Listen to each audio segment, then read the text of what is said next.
Itinuturing na pulis ng isolated case ang nangyaring pagsabog sa Cagayan de Oro City, Kamakalawa. Tiniyak din ng otoridad ang kaligtasan ng mga nasa lungsod. At nakatutok doon live si Jay Sabale. Jay? Pia, patuloy ang pagpapatupad ng mahigpit na seguridad dito sa Cagayan de Oro City matapos ang pagsabog ng isang improvised explosive device dito noong Huwebes. Hawak na ng Kampo Krame ang CCTV video ng pagsabog dito sa Cagayan de Oro City. Gagamitin ang video para kilalanin ang mga salarin. Makikita sa video ang tatlong lalaki sa Bora Street pasado 1:00 na madaling araw noong Huwebes. Sandaling nagkumpulan ng tatlo bago iniwan ang isang backpack sa tabi ng gusali. Naglakad patungong Aguinaldo Street ang tatlo na may bitbit na isa pang bag. Nang wala ng tao, lumapit ang isa sa nakaparadang sasakyan ng GMA Cagayan de Oro. Nang maghiwa-hiwalay ang tatlo, wala na silang dalang bag. Napansin ang tatlo ng gwardiya sa kabilang kalsada. Sumilip ito sa bag at doon nakita ang isang cellphone na may mga nakakabit na wire. Agad silang tumawag ng pulis.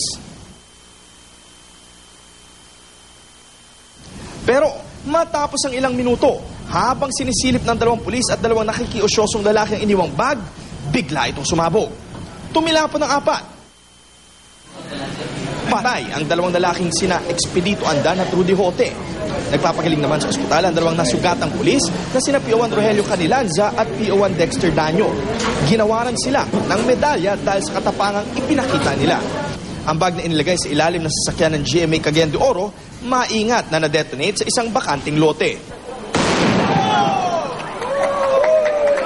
Ina-assure ng mga kapulisan natin na we will be doing our homework. We will keep the street safe 24/7. Kaninang umaga, nagsagawa ng isang emergency command conference sa Cagayan de Oro City Police Headquarters, kasabay ng patuloy na paghigpit ng seguridad. Ginarantyahan naman ng PNP ang kaayusan at kaligtasan ng lahat sa Cagayan de Oro. Bagamat patuloy ang investigasyon at kinikilala pa ang mga sospek, may tuturing daw na isolated case ang pagsabog.